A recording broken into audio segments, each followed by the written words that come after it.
Бүгінгі сабақта біз Python бағдарламалық тілін компьютерге жүктеп, орнататын боламыз. Бағдарламаны жазу үшін Python org сайтына өтіп, Downloads батырмасын басуымыз керек. Көріп тұрғандарыңыздай, бұл парақшада Python бағдарламасының ең соңғы нұсқасы берілген. Біздің кезекте бұл 3:7. Сіздерде жаңа нұсқасы болуы мүмкін. Бірақ та бұл курста үйренетіндеріңізді сіздер Pythonның 3-тен жоғарғы нұсқаларының барлығында қолдана аласыздар. Сондықтан ең соңғы нұсқаны жазып алуыңызды сұраймыз. Келесі кезекте жүктелген файлды ашып, Python бағдарламалық тілін компьютерге орнатып алайық. Келесі парақшаны көріп тұрсаңыздар, Python бағдарламалық тілі сіздің компьютерге орнатылды деген сөз. Python бағдарламалық тілінде код жаза алу үшін бізге код редакторы қажет. Бұл курс барысында біз PyCharm код редакторын қолданамыз. PyCharm код редакторын жүктеу үшін келесі сілтеме арқылы өтіңіздер. Ол jetbrains.com/PyCharm. Бұл сайтта PyCharmның екі нұсқасы берілген. Біз Community Edition, яғни тегін нұсқасын жазып алайық. Енді жүктеген файлды ашып, PyCharm код редакторын компьютерге орнатамыз.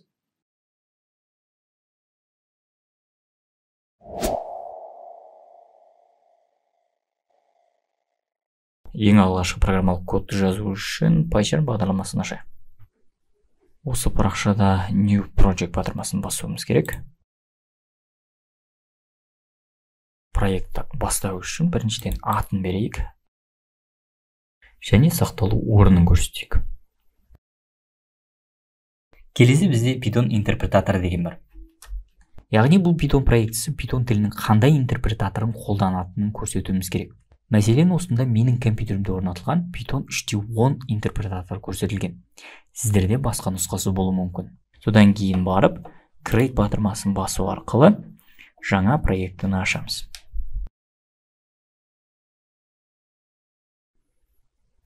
Міне менде бағдарлама ашылды. Енді осы жерге біз Python скриптін болмаса Python кодын жазуға мүмкіндік аламыз. Сонымен біз Python бағдарламасында код жазуға дайынбыз. Ол үшін мен біріншіден мына терезені жасырып өзіме ыңғайлап алайын. Ең алғашқы функция біз қолданатын ол print деп аталады. Print дегеніміз экранға басып шығару дегенді білдіреді. Print сөзінен кейін міндетті түрде біз жақшаны қолдануымыз керек. Жақшаны ашып жабуымыз керек. Осы жақшаның ортасына қандай мәлімет жазатын болсақ, бұл print функциясы сол мәліметті экранға басып шығаруға тырысады. Егер текстік мәліметті экранға басып шығарғыңыз келсе, тырнақшаны міндетті түрде қолдануымыз керек. Яғни тырнақша ашылу керек, тырнақша жабылу керек. Осы тырнақшаның ортасына кез келген мәліметті жаза аласыздар. Бұл алғашқы программа болғандықтан өз аты жөнімізді экранға шығарып көрейік. Менің аты жөнім Аким Аңсар. Енді осы кодты жүргізіп нәтижесін көре алу үшін біз run батырмасын қолдануымыз керек. Run батырмасы оң жақта орналасқан мынау жасыл батырма. Болмаса run меню арқылы орындауға болады. Болмаса shift F10 батырмаларының комбинациясы арқылы осы кодтың нәтижесін көре алуға болады. Сонымен мына батырманы басайын. Ол кезде біз осы main біздің файл, яғни менің файлымды ашып отқанымызға көз жеткізіп кетуге болады. Run батырмасын басайын, және нәтижесі мынау run терезесіне шығады. Көріп тұрғандарыңызда print функциясы мынау тырнақшалардың ортасына орналасқан мәліметті, яғни менің аты жөнімді экранға басып шығара алды. Сонымен қатар бұл жерде ескерте кететін жағдай мынау текстік мәліметті print функциясы жалғыз тырнақшаларының орнына қос тырнақшаны қолданып шығарып бере алады. Егер бұл программаны жүргізетін болсақ, тура сондай нәтиже шығады, бірақ бұл жерде бізде есімізде болу керек зат, ол қос тырнақшамен ашылған мәлімет қос тырнақшамен жабылу керек. Жалғыз тырнақшамен ашылған мәлімет міндетті түрде жалғыз тырнақшамен жабылу керек. Енді келесі жолға тағы да print функциясын жазып, қос тырнақшаларды ашып және жауып, қазақ сөзін экранға шығарып көрейік. Егер run батырмасын басатын болсақ, көріп тұрғандарыңыздай бірінші жазылған код бірінші нәтиже береді, яғни аты жөнім бірінші шықты, одан кейінгі жолда қазақ сөзі шықты.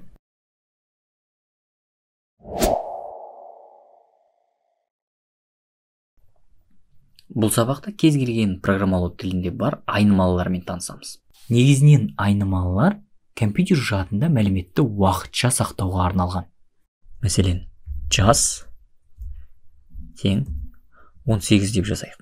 Яғни бұл жерде айнымалының аты жас, және айнымалыда сақталған мәлімет 18. Негізінен Python интерпретаторы осы жолды орындағанда компьютер жадында арнайы орын бөлінеді. Оның ішіне 18 саны сақталынады, және де ол орынға айнымалының аты бекітіледі. Ал енді біз программаның кез келген жерінде осы айнымалымен жұмыс жасай аламыз. Мәселен, осы айнымалдың мәнін экран бетіне басып шығару үшін бізге танымал print функциясын жазайық. Және де жас айнымалының атын жақшалар ортасына жазайық. Егер бұл кезде біз айнымалының атын тырнақшаларға орайтын болсақ, экран бетіне жас сөзі шығуы мүмкін. Ал бізге мәлімет керек. Сондықтан біз бұл жерде ешқандай тырнақша қолданбаймыз. Тырнақшасыз жазамыз. Сонымен программаны жүргізіп көрейік. Run батырмаса. Көріп тұрғандарыңыздай нәтиже 18, яғни қандай сан жас айнымалысының ішінде орналасты, сол мәлімет экранға шығып отыр. 19 деп жазатын болсақ, экранға 19 саны шығады.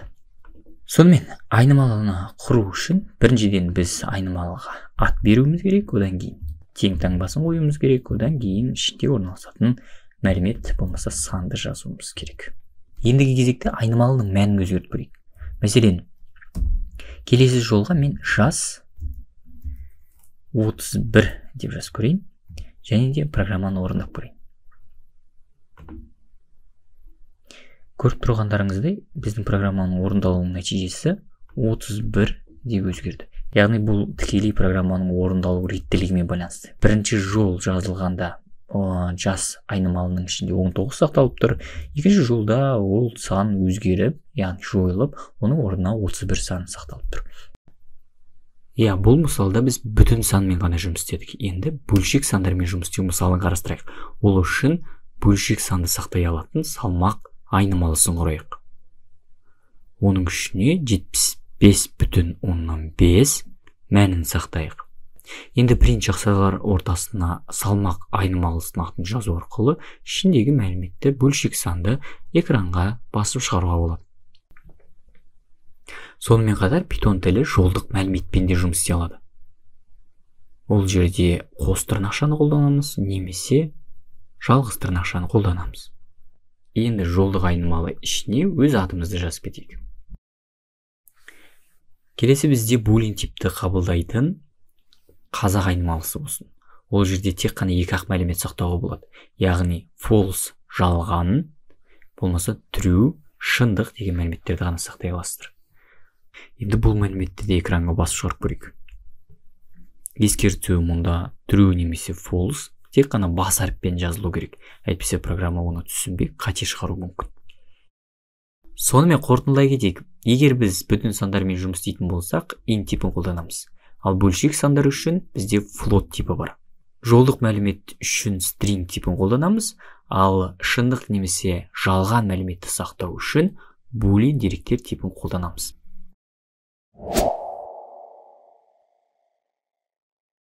Сіздер print функциясы арқылы кез келген ақпаратты баспаға шығаруды үйрендіңіздер. Бұл сабақта мәліметті оқу немесе енгізу функциясын қарастырамыз. Ол үшін адамның есімін сұрап сәлемдесетін кішігірім программа жазып көрейік. Бұл жолы print орнына біз input функциясын қолданамыз. Print немесе input сияқты функциялар Python тілінің дайын функциялары болып табылады. Мәселен, теледидар пультінде дайын батырмаларды басу арқылы теледидарды қосуға, өшіруге болады. Сол сияқты Python тілінде дайын функцияларды пайдаланып, көптеген амалдар орындай аламыз. Мәліметті енгізу не шығару осындай функциялардың мысалы болып табылады. Сонымен қатар жақшаларды қою арқылы біз функцияны іске қосамыз. Input енгізу функциясы болғандықтан ол бізге енгізілген ақпаратты қайтарады. Ал біз ол мәліметті айнымалыға сақтай аламыз. Ал мына жақшалар ішінде біз сұрағымызды тырнақшалар арқылы жазып өтейік. Оны бос қалдырса да болады. Сонымен біздің сұрақ атыңыз кім? Оны аты айнымалысына сақтап алайық.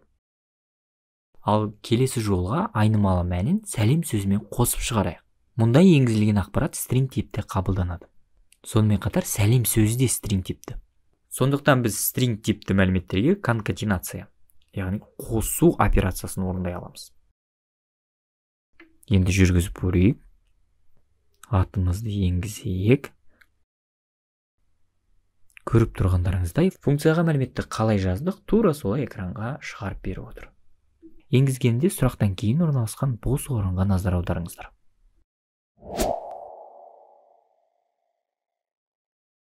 Бұл Python сабағында адамның жасын есептейтін кішігірім программа жазып көрейік. Ол үшін біріншіден жыл айнымалысына input арқылы туылған жылымызды жазып алайық.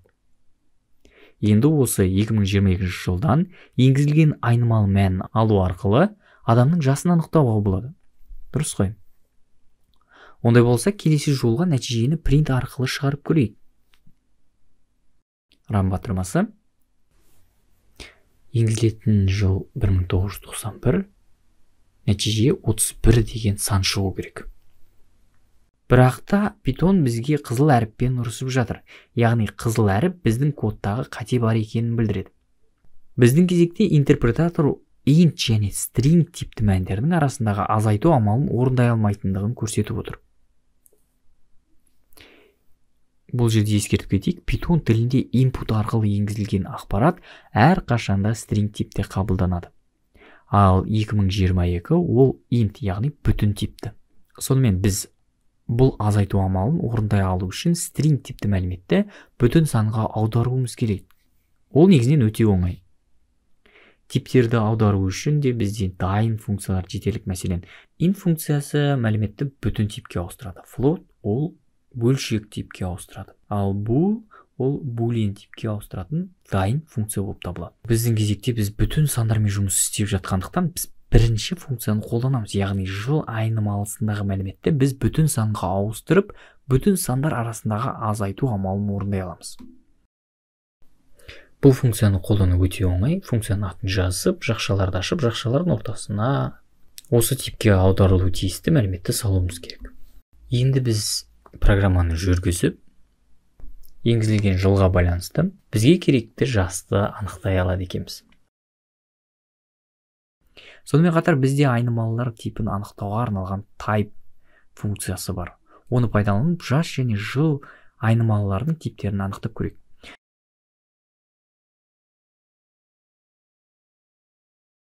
Көріп тұрғандарыңыздай, бірінші тип ол string, ал екінші тип ол int. Қорытындылай кетейік, біз input функциясы арқылы әр қашанда string, яғни жолдық мәліметті қабылдай алады екенбіз. Ал егер біз input арқылы сандарды қабылдағымыз келсе, болмаса сандармен жұмыс істегіміз келсе, біз міндетті түрде int немесе float деген сияқты дайын функцияларды қолдануымыз керек екен. Сіздер Python тілінде сандардың екі түрі бар екен білесіздер. Олар int бүтін сандар және де float нақты не бөлшек сандар. Бұл сабақта біз Python тіліндегі арифметикалық амалдарды үйренеміз. Бұл амалдар математикалық қолданатын арифметикалық амалдармен сайма-сай келеді. Яғни біз сандарды қоса аламыз, көбейте аламыз және де тағы да басқа. Келесі мысалдарды қарастырайық. Ол үшін print жақшаның ішіне 10 қосу 3 деп жазайық.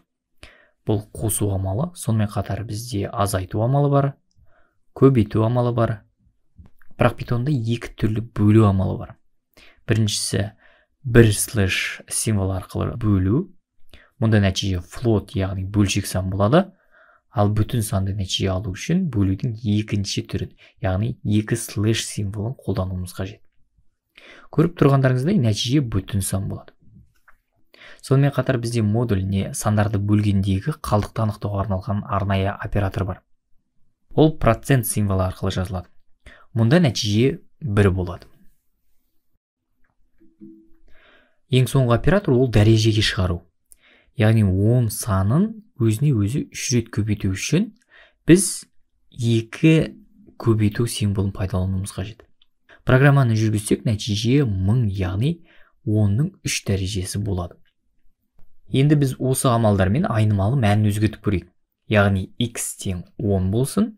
Егер осы айнымалының мәнінен 5 санын алып, айнымалының мәнін жаңартқымыз келетін болса, біз келесі жолды жазуымыз керек. X тең X минус 5. Python интерпретаторы бұл айнымалының бұрынғы мәні 10 санынан 5 санын алып, айнымалының мәнін жаңартады. Яғни 5 саны X-тің жаңа мәні болып сақталынады. Бұл жолды біз қысқаша да жазсақ болады. Мәселен, X минус тең 5. Осы екі қатар негізінен бір-бірімен тең. Екеуі бірдей нәтиже береді. Яғни екеуін алмастырып жасай берсек болады. Сонымен қатар бұл азайту орнына біз кез келген амалды қою мүмкіндігіміз бар.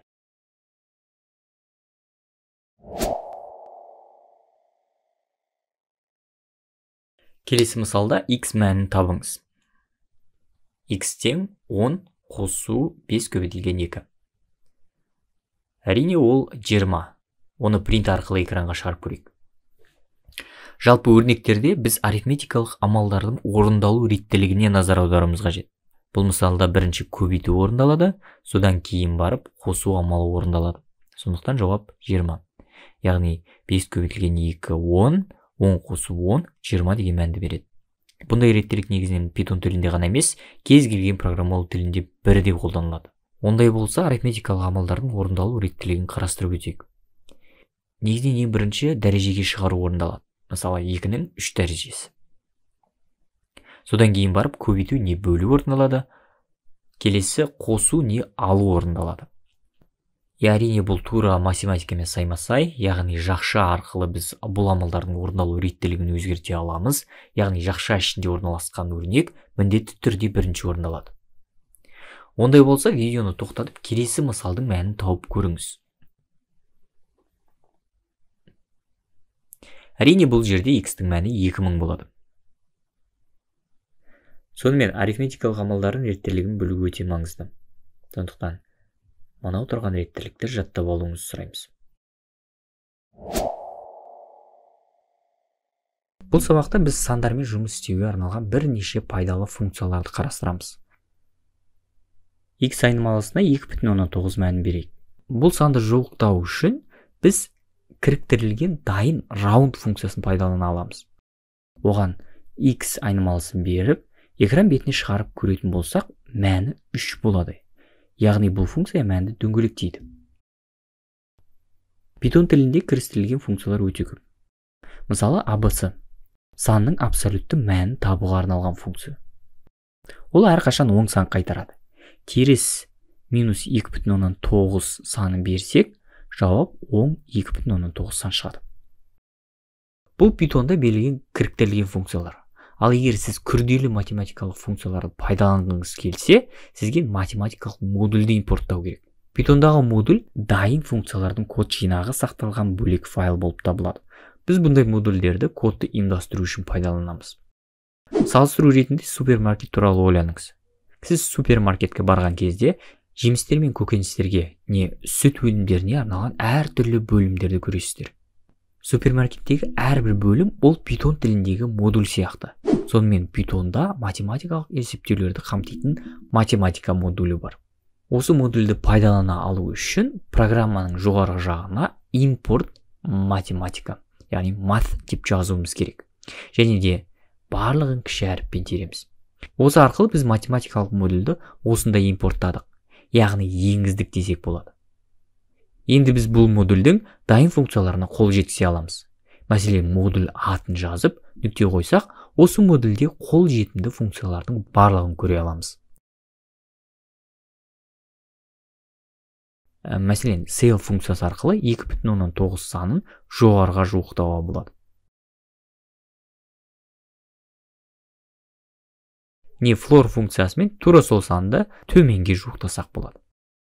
Сонымен қатар біз модульден тек бір функцияны ғана жүктеуіміз келсе, келесі үлгідегідей жазуымыз керек. From math import sqrt.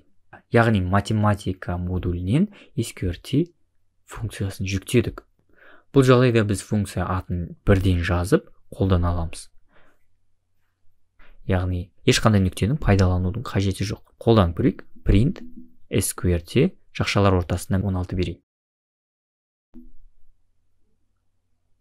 sqrt негізінен санның квадрат түбірін табады. яғни бізде жауап 4 болады. Жалпы бұл модульде көптеген функциялар бар. Олардың барлығын қарастыру үшін курста берілген сілтемені пайдаланыңыз. Осы жерде математикалық модульдің құжаттамасын көре аласыз.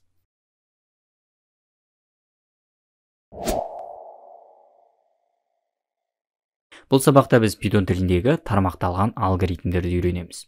Программалауда тармақталған алгоритмдер өте маңызды. Келесі мысалды қарастырайық. Бұл текстік файлда шарттар орындалуына не орындалмауына байланысты экран бетіне әртүрлі хабарлама шығару керек. Мәселен, егер ауа райы ыстық болса, бүгін күн ыстық, су ішуді ұмытпаңыз деген ақпарат шығу керек. Әйтпесе, егер ауа райы суық болса, бүгін күн суық, қалың киінуді ұмытпаңыз деген ақпарат шығу керек. Әйтпесе, бүгін керемет күн деген хабарлама экран бетіне шығу керек. Ондай болса, программаны бірге жазып көрейік. Біріншіден бізге булин типті айнымалы керек. Ыстық күн тең true шындық болсын. Енді шартты жазу үшін if операторын қолданамыз. If операторынан кейін шындық не жалған мәлімет бере алатын шарт болу керек. Біздің кезекте біз булин айнымалысын қолданамыз. Одан кейін қос нүкте міндетті түрде қоямыз және де enter басу арқылы келесі жолға түсеміз. Енді біздің шартымыздың нәтижесі шындық болса, біз экран бетіне бүгін күн ыстық деп шығаруымыз керек.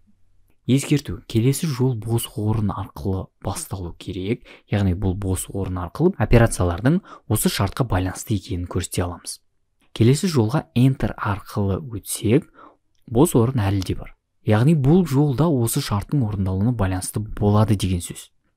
Ал егер біз келесі жолда бос орынды алып тастайтын болсақ, шарттың орындалуы не орындалмауы бұл жолға әсер ете алмайды. Міне мұнда курсор жолдың басында орналасып тұр. Бұл жолға print күніңіз сәтті өтсін деген хабарлама шығарайық. Ондай болса программаны жүргізейік. Мұнда шарт шындық болып тұр, сондықтан экранға бүгін күн ыстық және де күніңіз сәтті өтсін деп шығады. Ал егер біз мына булин айнымалысына жалған мән беретін болсақ, шарт орындалмайды және бірінші хабарлама экран бетіне шықпайды. Дұрыс қой. Тексеріп көрейік. Экранда тек екінші хабарлама шықты. Ондай болса келесі жолға су ішуді ұмытпаңыз деп жазайық. Бұл жолда шартқа байланысты бос орынға назар аударыңыз.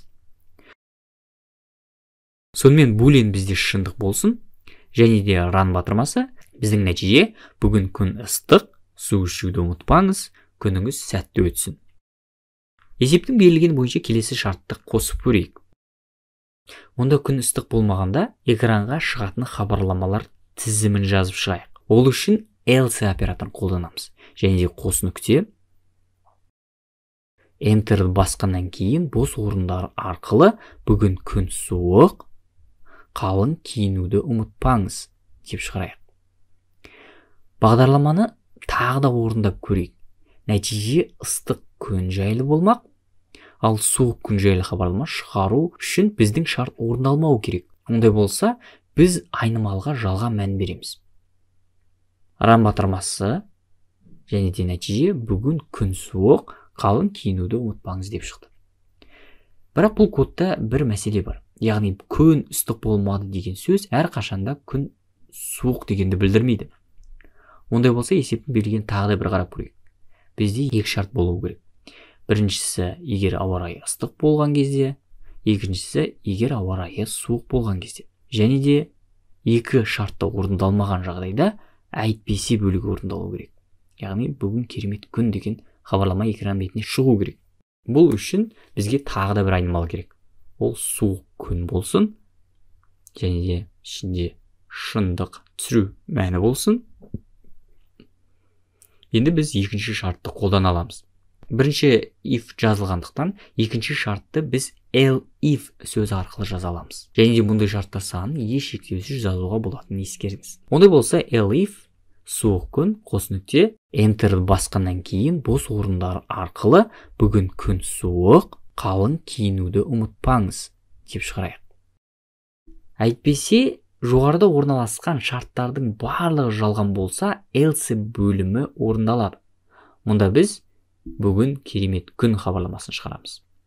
Сонымен қорытындылай кетейік. Python интерпретаторы бұл кодты орындағанда ол алдымен бірінші шартты тексереді. Ол бізде жалған, сондықтан келесі екі жолы орындалмайды.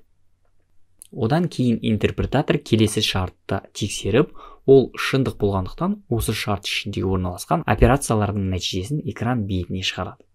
Ал бұл шарттан кейін орналасқан хабарлама да орындалмайды. Өйткені бұл else ішіндегі операциялар тек жоғарыда орналасқан барлық шарттар жалған болса ғана орындалады. Сонымен нәтижені көрейік. Біздің нәтиже: бүгін күн суық, қалың киінуді ұмытпаңыз, күніңіз сәтті өтсін. Ондай болса екі айнымалында жалған мән беріп жүргізейік. Бұнда тек else бөлігі орындалып, келесі хабарлама экран бетіне шығады. Бүгін керемет күн. Ал егер екі айнымалыда шындық мән болса, бізде тек бірінші шарт орындалып, келесі шарттар тексерілмейді. Сондықтан нәтиже ыстық күн жайлы болмақ.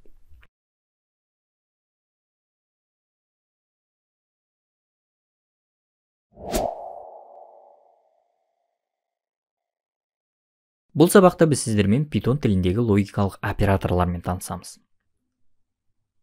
Біз бұл операторларды екі не одан да көп шарттарды біріктіру үшін пайдаланамыз. Және мұндай операторлар тек Python бағдарламалау тіліне тән емес, кез келген бағдарламалау тілдерінде бар. Ескерту: шындық компьютер тілінде әрқашан бір мәнін береді, ал жалған нөл мәнін береді. Сонымен бірінші логикалық оператор AND. Және бұл оператор берілген барлық шарттар шындық болса ғана нәтиже шындық болады. Яғни бұл логикалық көбейту. Берілген шарттардың арасында біреуі нөл мәнін, яғни жалған мән беретін болса, нәтиже нөл, яғни жалған болады. Екінші логикалық оператор OR, немесе берілген шарттар арасынан кем дегенде біреуі шындық мән берсе, нәтиже шындық болады. Яғни бұл логикалық қосу. Сонымен қатар бізде NOT, терістеу логикалық операторы бар. Ол бізде берілген мәнді терістеу үшін керек.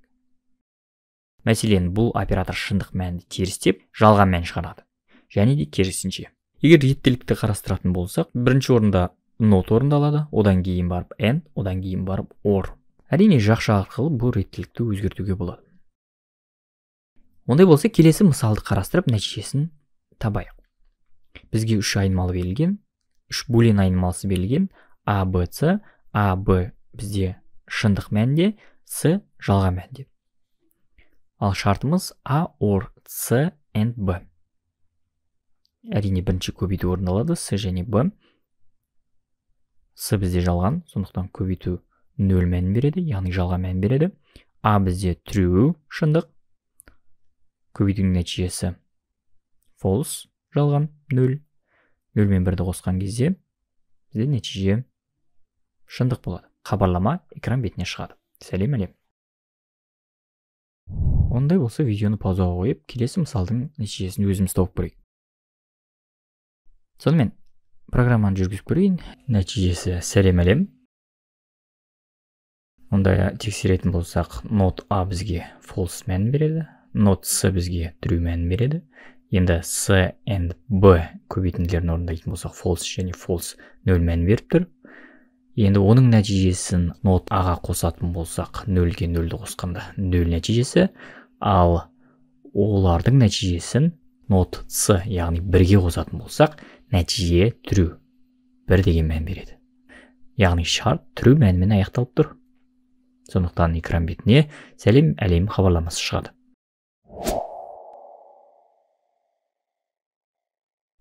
Бұл сабақта Python тіліндегі салыстыру операторларымен танысайық. Бұл операторларды біз мәндерді салыстыру үшін қолданамыз.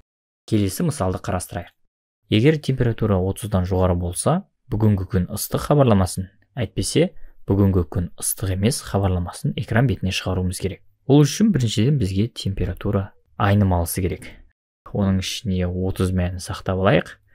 Енді шартымызды жазамыз. Егер темп 30-дан жоғары болатын болса, онда экран бетіне бүгінгі күн ыстық хабарламасын шығарамыз. Әйтпесе, экран бетіне бүгінгі күн ыстық емес хабарламасын шығарамыз. Сонымен run батырмасын басатын болсақ, бізге else бөлімі орындалып тұр. Яғни бүгінгі күн ыстық емес, хабарламасы шығып тұр. Неліктен дейтін болсаңыздар, 30 мәні айнымалыда орналасқан, 30 мәнінен үлкен емес, сондықтан біздің шарт орындалып тұрған жоқ. Шарттың әйтпесе бөлімі орындалып тұр. Бұл бізде үлкен салыстыру операторы. Бізде сонымен қатар кіші салыстыру операторы бар. Сондай-ақ бізде үлкен немесе тең, сонымен қатар кіші немесе тең, болмаса теңдікті тексеру, яғни температура 30-ға тең ба деген сұраққа жауап беру үшін біз екі тең символын қолдануымыз керек. Сонымен ең соңғы салыстыру операторы ол тең емес, яғни леп белгісі және тең символы арқылы біз температура мәні 30-ға тең емес екендігін тексере аламыз.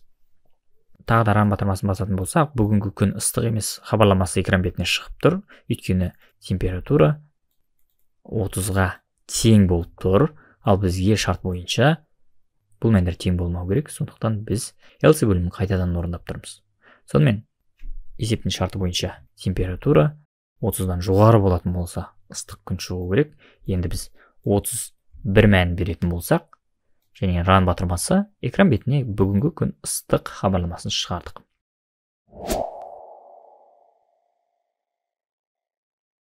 Бүгінгі сабақта біз Python тіліндегі for циклімен танысатын боламыз. Негізінен біз циклдерді белгілі бір код блогын бірнеше рет қайталап орындау үшін пайдаланамыз. Сонымен қатар Python тілінде for циклі арқылы біз кез келген жинақтың жеке объектілерінен итерация жасай аламыз. Бұл циклді қолдану үшін біз бірінші for кілттік сөзін жазуымыз керек. Одан кейін біз осы цикл ішінде қолданылатын айнымалыны қоямыз. Ол айнымалы циклдің әрбір итерациясында не цикл орындалу кезінде әртүрлі мәнге ие болады. Айнымалыдан кейін in кілттік сөзін жазайық.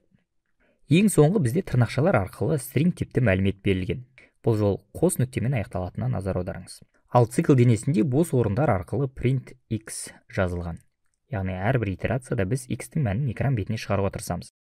Кодты жүргізіп көрейік.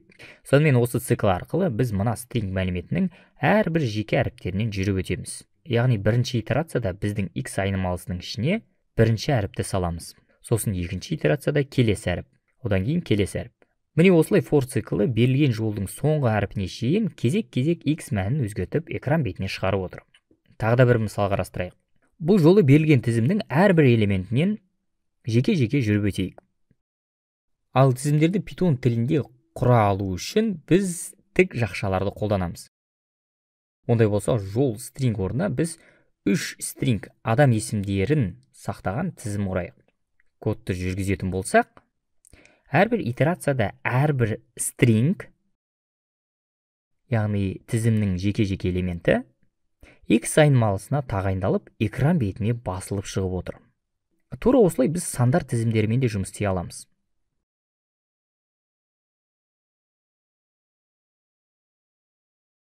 Ал егер бізде тізімнің элементтері саны белгісіз болса, бізге range функциясын қолдануымызға тура келеді. Ол Python тіліндегі дайын функциялардың бірі. Бұл арқылы біз сандарға диапазон, яғни шектеу қою мүмкіндігін аламыз. Мәселен, range жақшалар ішіне 5 санын қойып, ран батырмасын басып көрейік. Көріп тұрғанымыздай, әрбір итерацияда x айнымалысы 0 санынан бастап 5 санына шейін өзгеріп отыр. Мұнда 5 санның өзі бұл диапазонға кіріп тұрған жоқ. Сонымен қатар бұл функция арқылы біз екі саны ортасындағы диапазондармен жұмыс істей аламыз. Ол үшін екінші параметр жазайық. Мәселен, 5/10 сандарын жазып, ран батырмасын басып көрейік. Мұнда бірінші параметр бұл диапазонның басталу нүктесі болып тұр. Яғни сандар бірінші саннан екінші санға дейін жеке-жеке өзгеріп отыр. Қайталап айтайын, екінші параметр не екінші сан бұл диапазонға кірмейді. Ал егер біз осы диапазондағы сандардың жүгіру қадамын өзгерткіміз келсе, біз мұнда үшінші параметр қосамыз. Онда үшінші параметр 2 санын жазып, ран батырмасын басып көрейік. Көріп тұрғанымыздай, нәтижеде 5 саннан бастап 10 санына шейін әрбір екінші сан экран бетіне шықты. Байқағанымыздай, бұл үшінші параметр range функциясына берілмеген жағдайда бізде қадам әрқашан 1 болады. Сонымен қатар бізде range функциясы үлкен саннан кіші санға дейін диапазонмен жұмыс істей алады. Олай болса, видеоны паузаға қойып, келесі код нәтижесін тауып көріңіздер. For I in range жақшалар ішінде 7, 2, -2. Яғни біз I мәнін экран бетіне шығарып отырмыз. Бұл кодтың нәтижесі 7 санынан бастап 2 санына шейін -2 қадам арқылы 2-ні қоспағанда диапазонға кіретін сандардың тізімін экран бетіне шығарып отыр.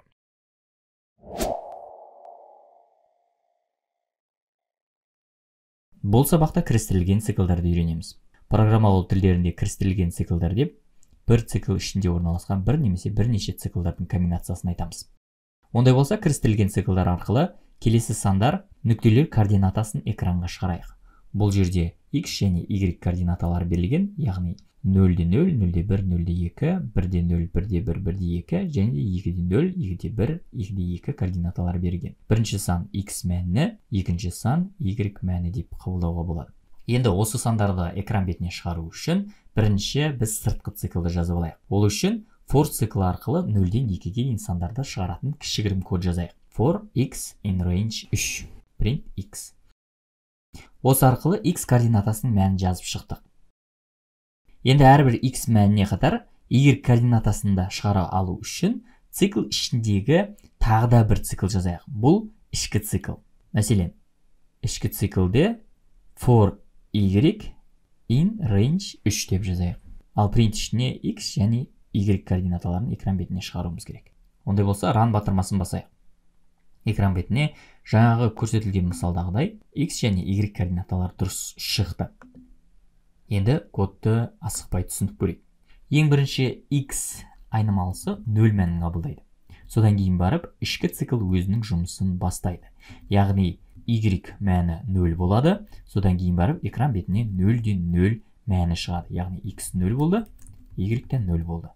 Енді ішкі цикл өзінің жұмысын аяқтамайынша, біз сыртқы циклдың жұмысын жалғастыра алмаймыз. Яғни y өзінің мәнін 0-ден 2-ге шейін жалғастырып шығу керек. Ал ол кезде біздің сыртқы цикл айнымалысы x әлі де 0 болып тұрады. Яғни біз экранға 0-ден 0, 0-де 1 және де 0-де 2 мәндерін шығарамыз.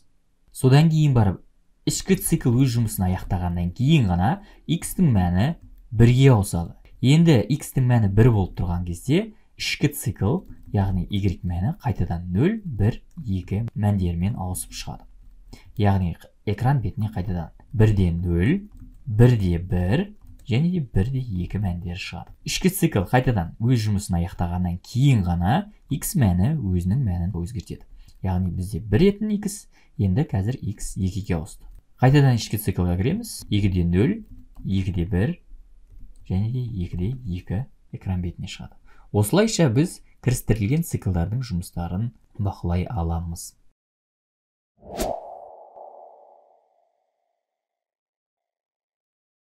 Бүгінгі сабақта string мәліметтер типімен жұмыс жасап үйренеміз. Python тілінде негізінен жолды стандартты input функциясы арқылы оқуға болады. Сонымен қатар жолды айнымалыға тағайындау үшін жалғыз не қос тырнақшаны қолдануымыз керек. Келесі мысалға назар аударайық. Бұл мысалда s айнымалысы берілген.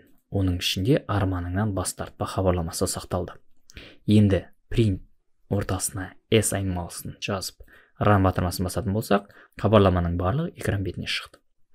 Ал егер біз string типті мәліметтің жеке-жеке әріптермен жұмыс жасағымыз келетін болса, біз міндетті түрде тік жақшаларды қолдануымыз керек. Сонымен, экран бетіне бірінші әріпті шығарып көрейік. Ол үшін біз мына жақшалар ішіне ол әріптің индексін жазуымыз керек. Яғни 0 деген бірінші әріптің индексі. Ондай болса, экран бетіне 4-ші индексте тұрған әріпті шығарып көрейік.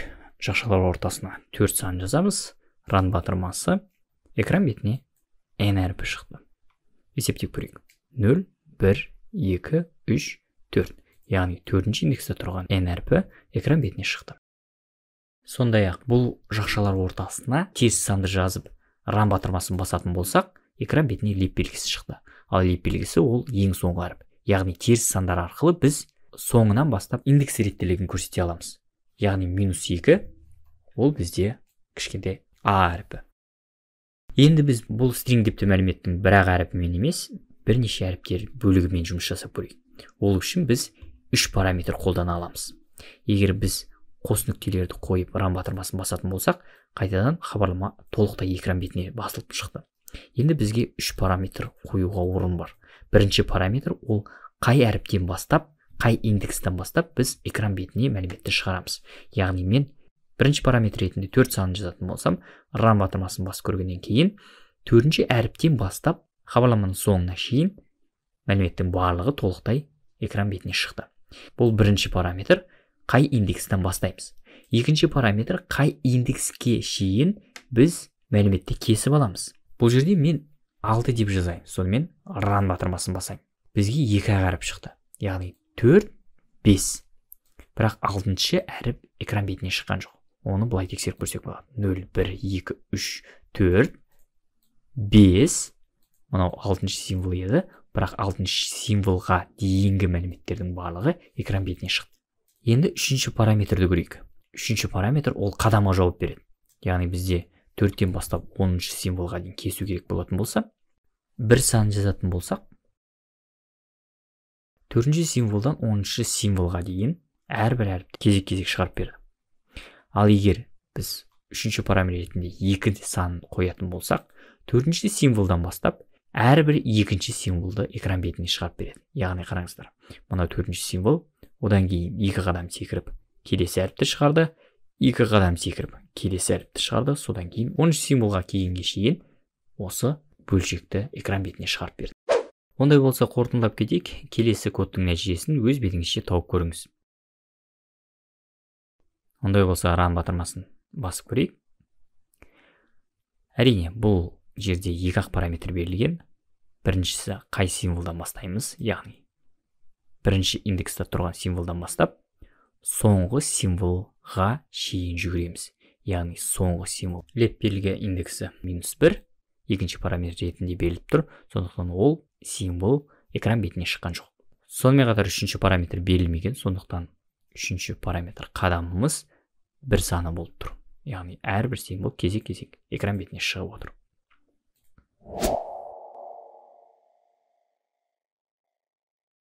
Бүгінгі сабақта форматталған жолдар, яғни formatted string туралы үйренеміз. Форматталған жол бізге айнымалы және жолдар комбинациясын шығаруға арналған ыңғайлы құрал. Негізінен айнымалы мен жолдар комбинациясын біз конкатенация қосу немесе үтір арқылы шығаруға да мүмкіндігіміз бар.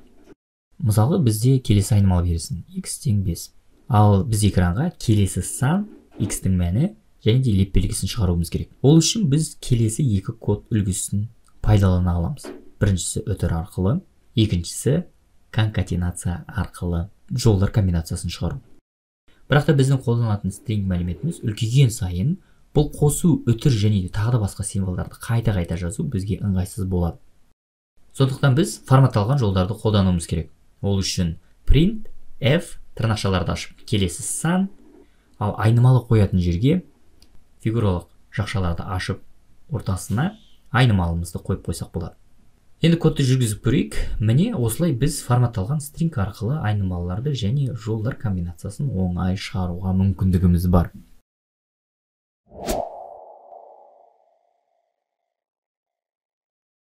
Бұл сабақта Python тіліндегі while шартты циклмен танысамыз. Біз циклдарды код блоктарын бірнеше рет қайталап, орындау үшін пайдалана аламыз. Келесі мысалды қарастырайық.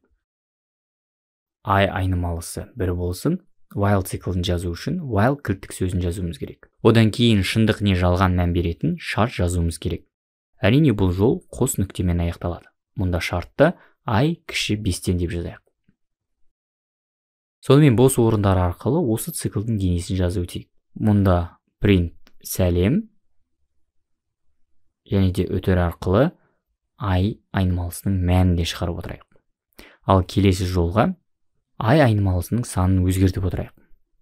Әйтпесе, айнымалысы өзгермейтін болса, біздің шарт әр қашанда шындық мәнін беріп, бұл цикл шексіз жалғаса береді. Сонымен, осы кодтың нәтижесін көру үшін run батырмасын басайық. Көріп тұрғандарыңыздай, біздің циклдің денесі 4 мәрте орындалды. Мәні 5 болған жағдайда біздің шарт орындалған жоқ. Өйткені біздің шарт 5-тен кіші болу керек еді. Сондықтан біздің цикл осы жерден тоқтады. Ал мына мысалда while циклінің else бөлігімен қалай жұмыс істеуге болатынын көрейік. While циклінің else бөлігі тура if шарты сияқты. Яғни шарт орындалмаған жағдайда ғана else бөлігі орындалады. Мына мысалда бізде do айнымалысында true, яғни шындық мәні бар. Бірінші тексерісте while do айнымалысын тексереді, яғни ол шындық. Сондықтан циклдың денесі орындалады. Яғни print сәлем деген сөзді экран бетіне шығарады. Ал келесі жолда do айнымалысында жалған мән қабылдап тұр. Ал келесі жолда print әлем деген сөзді шығарады. Одан кейін барып циклдың денесі аяқталғаннан кейін цикл шартты қайта тексереді. Бұл жолы do айнымалысы жалған болып тұр. Сондықтан біз else бөлігіне өтіп print соңы деген хабарламаны экран бетіне шығарады. Жүргізіп көрейік. Нәтижесі сәлем, әлем және де соңы. Ал енді циклдың денесінде break командасын қолданып көрейік. Егер циклдың денесінде break табылса, онда цикл аяқталады. Және де else блогы де орындалмайды. Мына жерде run батырмасын басатын болсақ, бізде тек қана сәлем сөзі экран бетіне шықты. Break циклды тоқтатады. Сонымен қатар бізде тағы да бір керекті команда бар. Ол continue, яғни жалғастыру. Егер continue мәлімдемесі цикл денесінде орын алса, онда цикл денесінің қалған бөлігі өткізіліп, цикл шарты тағы да бір рет тексеріледі. Осы мысалда do айнымалысы бізде false болғаннан кейін continue жазатын болсақ, сәлем сөзі экранға шығады. Continue бізде циклдың денесінің қалған бөлігін өткізіп жібереді. Сонымен while шартты қайта тексермек болады. Бұл кезде бізде do false айналып кетті, яғни жалғанға айналып кетті. Сондықтан біз else бөлігіне өтіп, соңы сөзін экранға шығарамыз.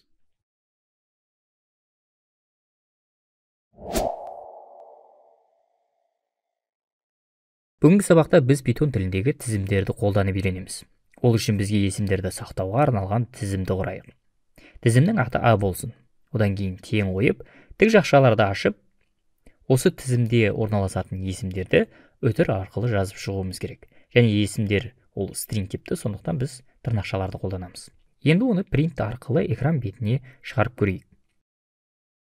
Нәтижеде біз тізімнің барлық элементтерін шығардық. Және ол тізім элементтері екенін біз мынау тік жақшалар арқылы байқасақ болады. Енді мұнда біз тізім элементтерімен string элементтері сияқты жеке-жеке индекс арқылы жұмыс істеу мүмкіндігіміз бар. Мәселен, тізім атынан кейін тік жақшаларды ашып 0 деп жазатын болсақ, 0-ші индекс арқылы біз тізімнің бірінші элементімен жұмыс істей аламыз.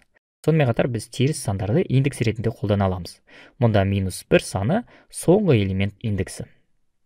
Яғни теріс сан арқылы біз тізімнің элементтерінен кері жүре аламыз. Яғни мынау -1, -2, -3 осылай жалғаса береді. Сонымен қатар біз қос нүкте арқылы бұл тізім элементтерінің диапазонымен жұмыс істей аламыз.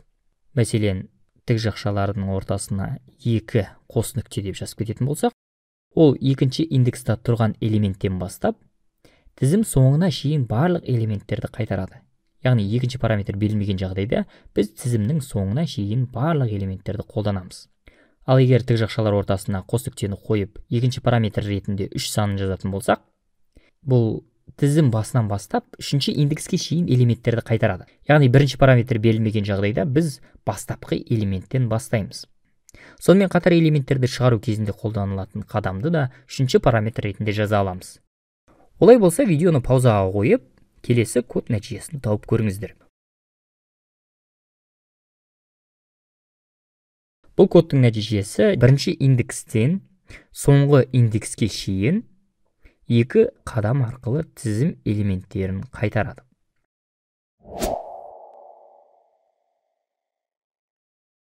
Бүгінгі сабақта біз тізімдерге қолданылатын дайын функциялармен танысамыз. Олар арқылы біз тізімдерге жаңа элементті қоса аламыз, өшіре аламыз, элементтердің тізімде бар жоқтығын тексере аламыз, және де тағы да басқа көптеген операциялар орындай аламыз. Келесі мысалға назар аударайық. Бізге тізім берілген. Енді тізімнің дайын функцияларын қолдана алу үшін біз тізімнің атын жазып, нүкте қойып, функцияларды шақырсақ болады. Онда append функциясы арқылы 5 санын біздің тізімге қосайық. Енді print арқылы тізімді шығаратын болсақ, біздің қосылған сан тізімнің соңына қосылды. Ал егер біз 5 санын тізімнің ортасына не басына енгізгіміз келсе, біз insert функциясын қолданамыз. Мұнда 2 параметр қою керек. 0, 5 деп жазайық. Мұнда бірінші сан индексті көрсетеді. Яғни мұнда біз 0-ші индекске 5 санын енгізіп отырмыз. Бізде тізімнен элементтерді өшіру үшін де функция бар. Ол үшін біз remove функциясын қолданамыз. Мысалы, remove жақшалар ішіне 5 санын енгізсек, осы 5 саны біздің тізімнен өшіріледі. Сонымен қатар бізде тізімнің барлық элементтерін өшіруге болады. Ол үшін нүктеден кейін clear, яғни тазалау деген функцияны қолдануымыз керек. Нәтижені көрейік. Келесі функцияға өтейік. Біз тізімнен элементті іздеу үшін индекс функциясын қолдануға болады. Бірақ бұл функция бізге элементтің бірінші кездесу индексін қайтарады. Яғни біз оны алып, экран бетіне шығарсақ болады. Бірақ та егер біз жоқ элементті осы функция арқылы іздеп көрсек, бізден нәтижеде қате шығады. Бізде элементті тізімнен іздеудің басқа әдісі бар. Ол in кілттік сөзін қолдану. Мысалы, 5 in және тізімнің атын жазсақ, егер 5 саны тізімде болса, ол бізге шындық мәнін қайтарады, яғни true мәні қайтады. Әйтпесе, жалған, яғни false мәні экран бетіне шығады. Бүгінгі соңғы функциялардың бірі count функциясы. Элемент санын санауға арналған. Мысалы, жақша ортасына 5 санын салсақ, ол 5 саны осы тізімде кездесу санын қайтарады. Яғни қанша рет 5 саны біздің тізімде бар, сол санды экранға шығарады. Сонымен қатар бізде тізім сандарын сорттау үшін sort функциясы бар. Ол сандарды, яғни тізім элементтерін өсу ретімен сорттап береді.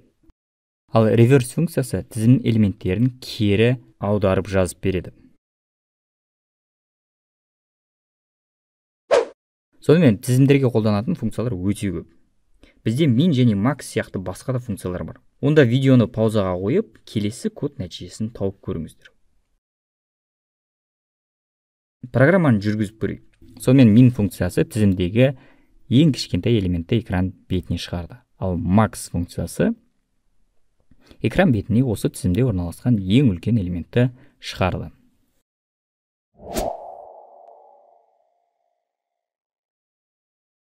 Осыған дейін біз print не input сияқты Python тіліндегі дайын функциялармен жұмыс істедік. Ал бүгін осындай функцияларды қалай өзіміз дайындауға болатынын үйренеміз. Негізінен функция ол дайын код блогы. Оның өзінің аты бар. Сол аты арқылы функцияны шақырғанда, оның ішіндегі код орындалады. Ондай болса, сәлемдесу функциясын бірге жазып көрейік. Ол үшін бірінші def кілттік сөзін қолдануымыз керек. Def деген define, яғни анықтау деген сөз. Яғни бұл жерде біз функцияны анықтап жатырмыз. Одан кейін барып біз функцияға ат беруіміз керек. Біздің кезекте сәлем деп жазайық. Яғни бұл функцияның аты. Одан кейін барып міндетті түрде жақшаларды ашып, жақшаларды жауымыз керек. Енді осы функцияның денесін бастау үшін қос нүктелер міндетті түрде қойылады. Енді келесі жолдар, яғни келесі операциялар функцияның ішінде орналасқандығын білдіру үшін біз міндетті түрде бос орындарды қолдануымыз керек. Ондай болса, бос орындар арқылы print сәлем және де print қош келдің ақпараттарын жазып шығайық. Енді біз run батырмасын басатын болсақ, ешқандай ақпарат экранға шыққан жоқ. Өйткені бұл функция атын жазып шақырмайынша ішіндегі операциялар орындалмайды. Дұрыс қой? Ондай болса, біздің функцияны орындау үшін функцияның атын жазайын. Сәлем, және де жақшаларды ашып, жақшаны жабайын. Одан кейін барып, run батырмасын басатын болсам, экран бетіне сәлем, қош келдің ақпараттары экран бетіне шықты. Бұл жерде программаның орындалу реттілігіне назар аударыңыз. Функцияның ішіндегі орналасқан операциялар тек функцияның атын жазып, функция шақырылған кезде ғана орындалады. Сонымен қатар функцияны жазбай тұрып, оны қолдануға болмайды. Яғни біз әр қашан функцияны жазып алған соң ғана оны шақыра аламыз. Әйтпесе Python интерпретаторы біздің функцияны танымайды, яғни қате шығарады.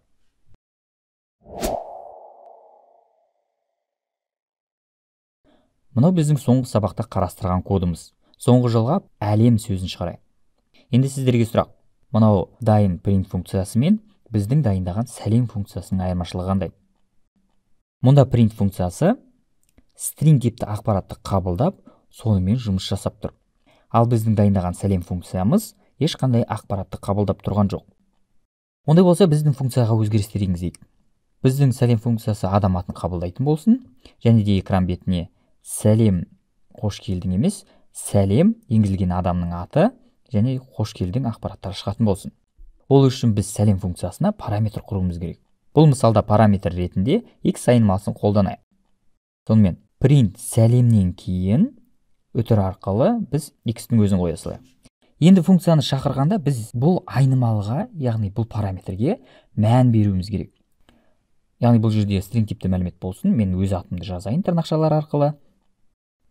Енді программаны орындап көретін болсақ, экран бетіне сәлем аңсар, қош келдің деген ақпарат шықты. Көріп тұрғандарыңызда енді біз функцияны шақырған сайын бұл параметрге мән беруіміз керек. Әйтпесе біздің функция олсыз жұмыс істемейді. Енді функцияны тағы да бір рет шақырып, ол жерге басқа мәлімет берейік. Яғни бұл жерде тырнақшалар ортасында ай бар болсын. Енді программаны жүргізіп көретін болсақ, функция шақырылған сайын осы жақшалар ортасына қойылған мәлімет ол x айнымалысына беріледі. Одан кейін барып, осы функцияның ішінде x қай жерде орындалатын болса, сол жерлердің барлығында сол шақырған кездегі мәлімет қолданылатын болады. Негізінен функцияда бірнеше параметр бірден құруға да болады. Олай болса, видеоны паузаға қойып, келесі код нәтижесін тауып көріңіздер. Ондай болса, ран батырмасын басып көрейік. Экран бетіне сәлем, аңсар, әкім, қош келдің ақпараты шықты.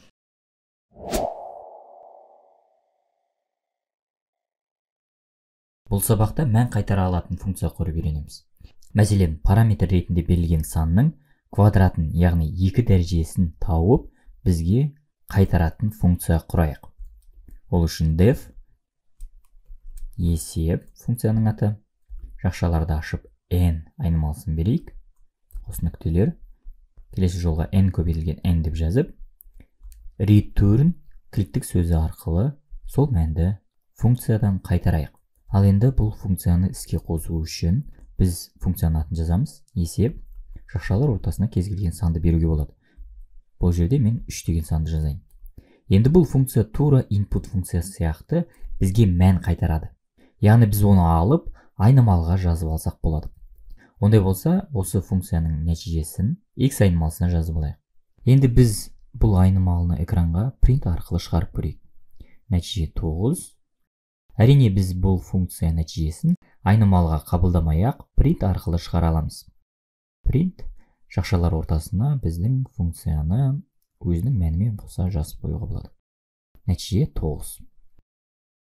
Ал егер бізде функцияларда return болмаса, ол әрқашан non мәнін қайтарады. Мәселен, мына returnді біз printпен ауыстырайық.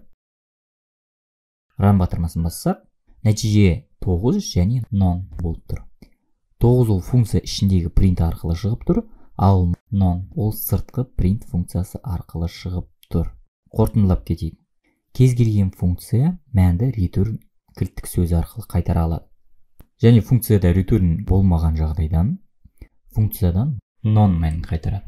Сондықтан есептеулері бар функцияларда міндетті түрде return қолданған дұрыс.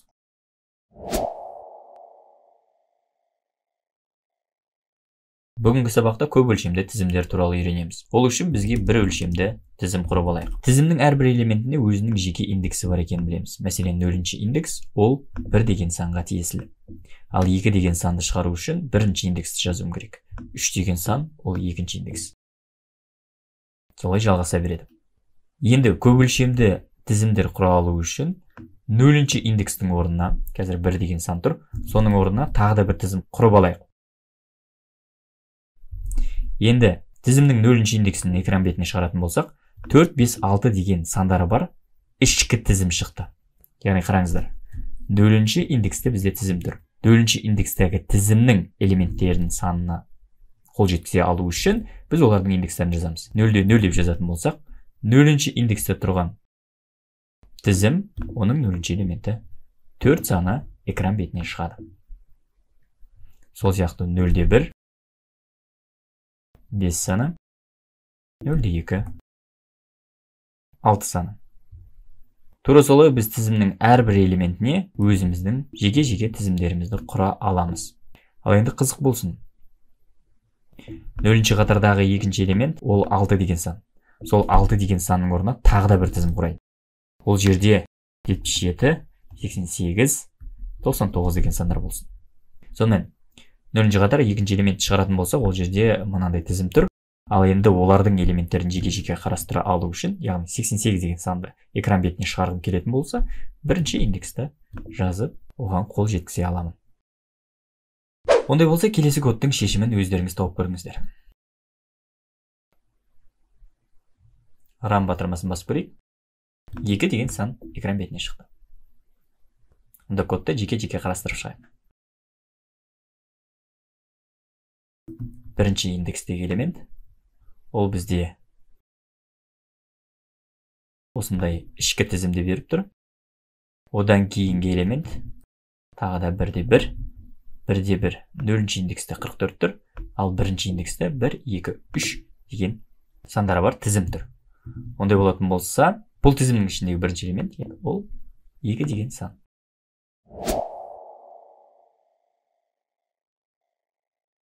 Бұл сабақта екі өлшемді тізімді өңдеу және шығаруды үйренеміз. Бізге екі өлшемді тізім берілген. Оның 0 және 1 элементін принт арқылы басып шығарайық. Ал енді ол мәнді өзгерту үшін сол индекс элементін тікелей өзгерту мүмкіндігіміз бар. Енді принтті бассақ, өзгерген мән экранға шығып тұр. Ал енді біздің екі өлшемді тізім элементтерін экран бетіне жеке-жеке шығару үшін біз екі кірістірілген for циклын қолдануымыз керек. Мәселен, сыртқы цикл x айнымалысына қатарларды оқиды. Әрбір итерацияда x мәні ол жеке-жеке ішкі тізімдерді алып отырады. Ал ішкі цикл y ол сол x тізімінен жеке сандарын алады. Енді сол жеке санды принт арқылы экранға шығарайық. Міне осылай біз екі өлшемді тізімдерді экран бетіне шығара аламыз.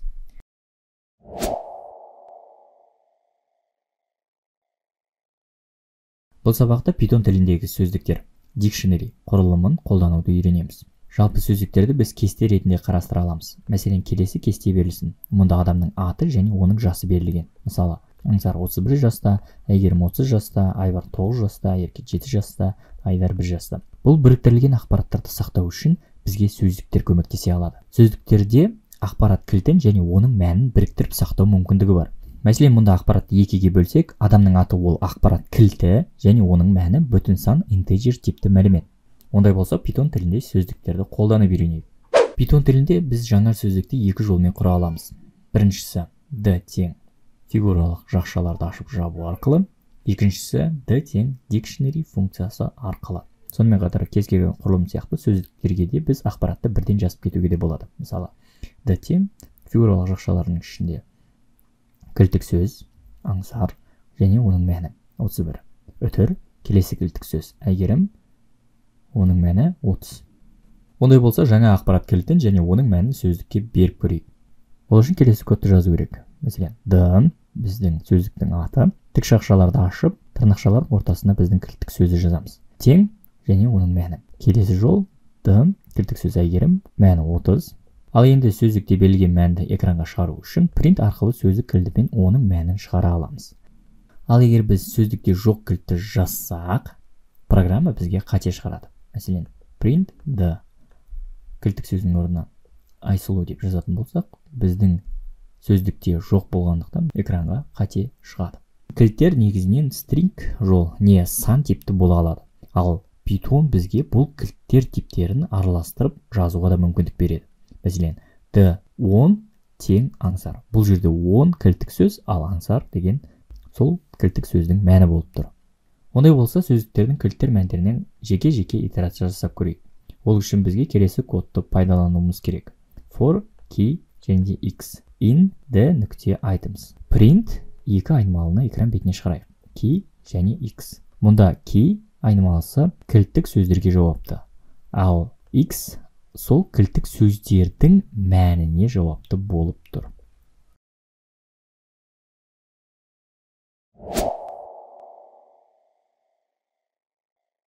Бүгінгі сабақта біз set жиындар құрылымы туралы үйренеміз. Негізінен set ол мәліметті қайталаусыз сақтауға арналған құрылым. Мәселен, бізде келесі сандары бар тізім берілсін.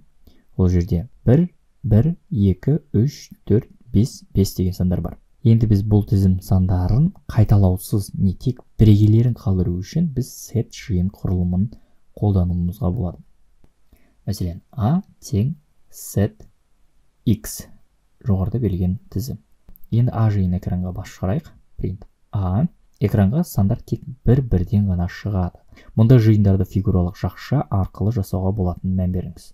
Ондай болса, біз жиынға байланысты бірнеше операцияларды қарастырып өтейік. Бізде келесі жиын берілген. Б тең фигуралық жақшалары 0, 2, 6 деген элементтері бар. Жиынға жаңа мәліметті қосу үшін жиынның add функциясын қолданамыз.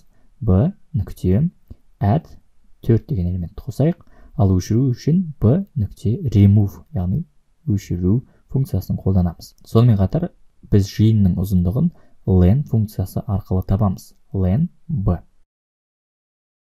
Математикада жиындарға қосу, алу сияқты операциялар орындауға болады. Тура осылай Python тілінде де жиындарға арналған математикалық функциялар бар. Мәселен, бізде екі жиын болса, жиындардың қосындысын алу үшін a таяқша b деп жазамыз. Ол бізге екі жиында да бар элементтерді біріктіріп, жаңа жиын береді. Көріп тұрғанымыздай, екі жиында да бар элементтердің барлығы экранға шықты. Сонымен қатар біз жиындардың қиылысу нүктелерінен жаңа жиын құра аламыз. Ол үшін келесі символды қолдануымыз керек. a амперсанд b. Яғни нәтиже екі жиында да бар элементтер шығады. Сондай-ақ бұндай операциялар тізімін курстың теориялық бөлімінде толығырақ таныса аласыздар. Ал енді set жиындар элементтерін экран бетіне басып шығарып көрейік. Жиын элементтерін индексі арқылы шығарып көрсек, программа бізге қате шығарады. Сондықтан жиындармен жұмыс жасағанда біз жоғарыда көрсетілген операциялар арқылы элементтің жиында бар жоқтығын тексеру арқылы жұмыс істейміз. Мысалы, былай жазайық. If 1 in b print я, else жоқ. Яғни in кілттік сөзі арқылы біз бір элементтің b ішінде бар жоқтығын тексеріп отырмыз.